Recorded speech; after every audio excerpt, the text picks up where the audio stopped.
Just letting you know, I don't know if you can see it or not, but this road is very bad. Not all of the highways in Mexico is good. We're not on a main highway, but it is the second to the main highway. The main highways, they pretty much maintain them pretty good. What this guy's doing. Oh, this guy's putting dirt in the hole. So, and you're supposed to tip him for putting dirt in the hole to smooth it out. And what happened, the reason I got on this road, see all the traffic, I don't know why other people are on here, but for me, there was two roads. And they had a name for each one, and I didn't know either one. This is the starting of my trip, and what it is, both of them were small towns, and so I didn't know which one to go on, so I just picked one, and that's how I got to this road. And hopefully I won't make this mistake again, and I can stay on the main highway, which is really in pretty good shape. A lot better than Guatemala. Now these roads here are a lot like Guatemala roads here, and so it's kind of worn. But like I say, we should be, according to my GPS, we should be getting to the main road here shortly. And I already spent a couple days. We're still in southern Mexico, and I spent a couple days, 2, maybe 3 days here visiting a friend. And the friend's in jail. People, my friends, I talk about this guy, so it's no surprise who this guy is to my friends. But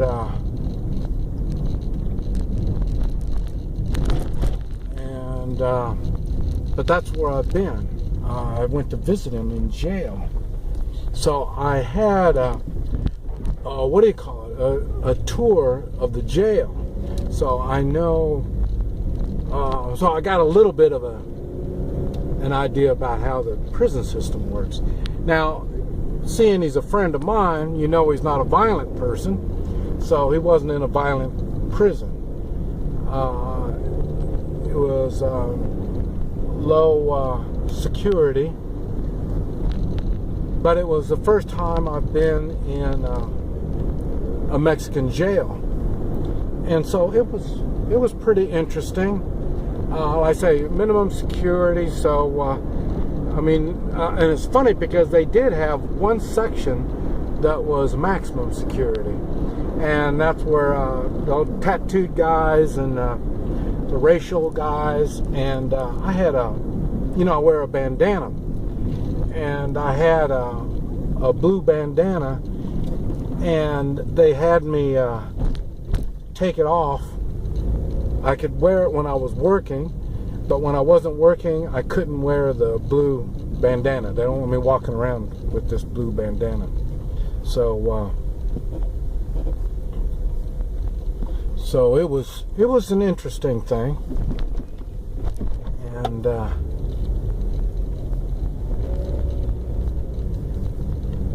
so now there was just we just went through a checkpoint. We're going to see more, and see we're heading towards the United States, and the roads going towards the United States, there's more checkpoints than the ones that are going south. So and you probably saw that big tall thing on the side. They're X-raying, or not so much X-ray, but they check that machine will check something. I'm not sure if it's, I know they have some that will check money, U.S. money. And I know that. Now, I'm not sure what those particular things are for. I heard that they can pick up firearms, but I don't know. I'm not sure. Uh-oh.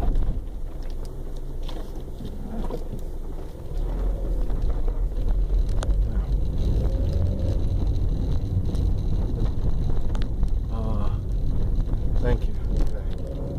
Hold up traffic. Didn't need to. But anyway, I forgot where I was at. I think I was talking about prisons. Oh yeah, and then they're checking. So there's different ways of checking on the road, and I mean when you're driving down the road, there's different ways. They just have to slow you down enough, and then the machines will check it. Now, also, I'm talking about the prison. Back to the prison. That was very interesting going into the prison. I was in a prison when I was a young kid, when I was a teenager. They put me in jail once. Like I say, in Topeka, remember I told you they called me a criminal type, so they put me in prison or in jail at that time. But that's been the only time, I think, that's the only time I've been in jail. Other than they held me in a holding thing in Guatemala, and they held me in a holding, whatever you call them, in Cuba. So, see, the Guatemala thing was probably in the 70s, and 2000, the year 2000, when I was in the Cuban place. Now, this place, we're coming, they check your vehicles. This is a big checkpoint. Was I supposed to go over there? I'm not sure if I was supposed to go over there or not. Oh, okay, I'm supposed to go over here.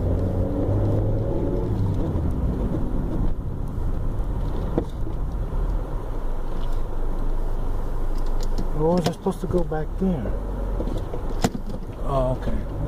See, it helps when you can read the signs. Okay, here. I didn't go far enough.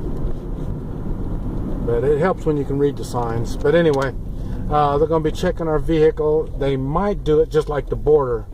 And I told you this trip on the border, they shut me down completely. And they held up all the traffic, and they took everything out of my car. And so I'm not sure. And this is a new place, as you can see. I've been here before. But I'm not quite sure how they're going to do that. Oh yeah, I remember. They pulled me off to the side. Let's see. I don't know what's going to happen here. I don't know. They pick you, or they just random thing. I'm not sure how they do it, but we'll see. Yeah, they got me. They got me. Hola. Bien, bien. ¿Cómo? ¿Dónde? Tuxtla. Now, and then más voy estacionados. Sí. ¿Cómo? Sí. Okay.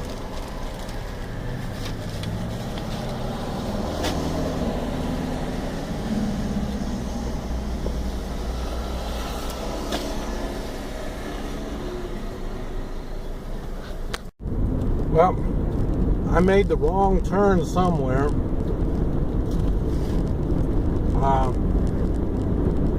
I should be on a nice highway. I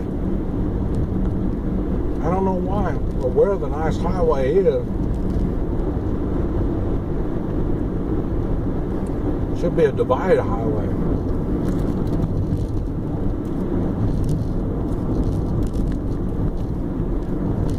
lately, I mean, like the last 3 or 4 years, I haven't come this way. So I'm not really familiar about all the highways.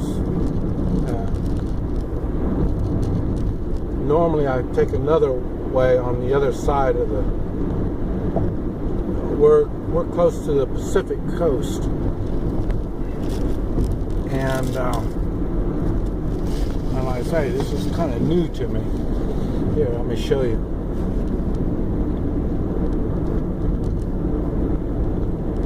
See, we're along the Pacific coast. So, and normally I'm going over on the other, well, it's right in the center normally. So I'm really kind of and this is what I'm saying, where we're at right now. Remember, I told a story one time about where some bandits or rebels or somebody got us, and I was with a travel companion, and he got scared. I was getting ready to...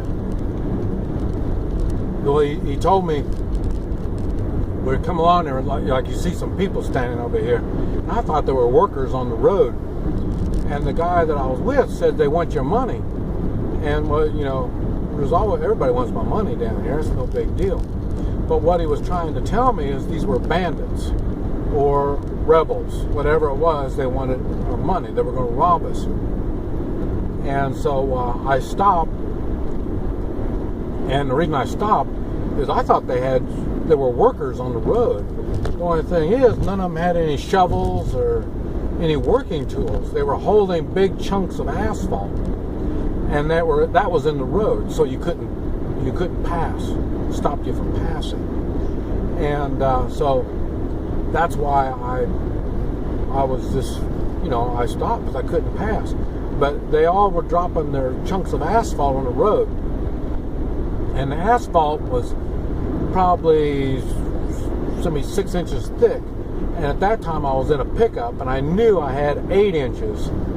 So I knew I could get over them, except for one guy was still holding on to his big chunk of asphalt. And I was scared if I tried to run over him or I tried to drive through, he would throw it through my windshield.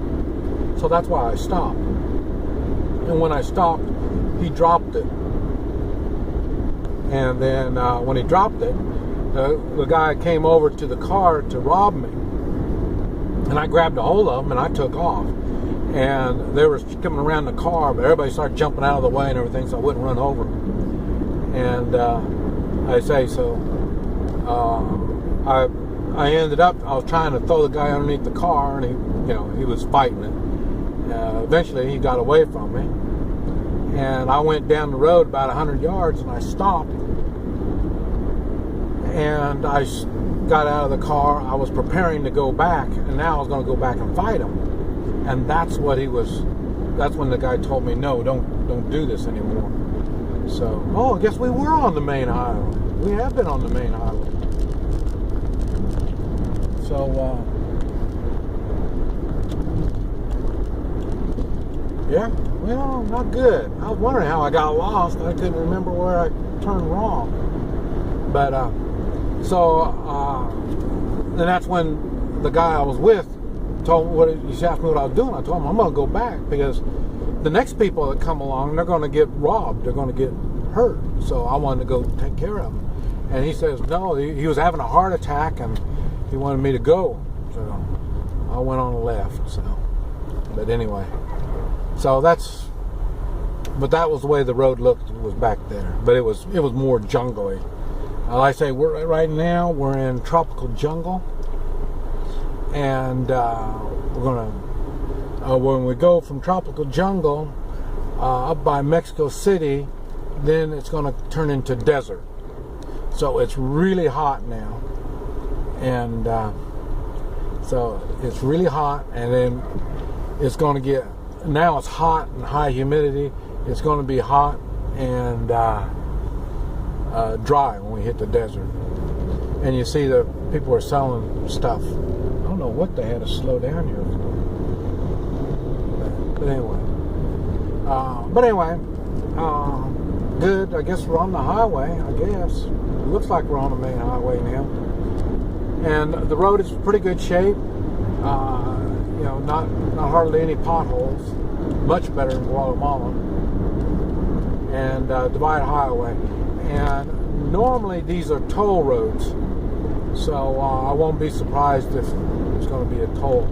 I've got we'll have about 200 from going from one end of Mexico to the other end. It comes out about between $225 and $250 in tolls is what you end up paying. But they're safe roads. Now, I hope I don't have to find out, but if we have a breakdown, I don't know if somebody's going to, you know, police are going to come stop and help us or not. I don't know. But like I say, they don't have bandits blocking the road on this kind of stuff. But anyway, just wanted to share that with you. And we're going to continue on. Like I say, really in driving time, this is probably from where I live in Guatemala to where we are now is a little over a day's drive normally to get here. But like I say, I stayed in the town with my friend and went to visit my friend in jail. So I spent a couple, let's see, about 3 days I stayed that I normally wouldn't. And I had my car worked on before I left. They put a new seal between the engine and the transmission, so I don't have any oil leaks. Everything is working good. Before that, they put a new O-ring around the distributor, so there's no oil leaks. The problem I had going to that town was all downhill from the mountains to Guatemala to the town I went to. And what happened right now, I got a check engine light is on. Whoa! Speed bumps. And the front end, I had a shake in the steering, but I don't have that now. I slowed down and I lost it. Normally I'll drive about 70. I've been driving 60 now because I don't want that shake to come back. I'm not sure what it is. And if whatever it is, I'm probably not going to get parts for it.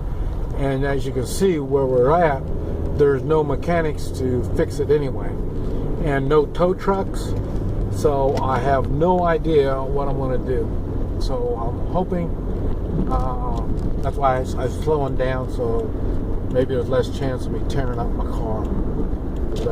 But anyway, just letting you know where we're at, what's going on. So catch you later.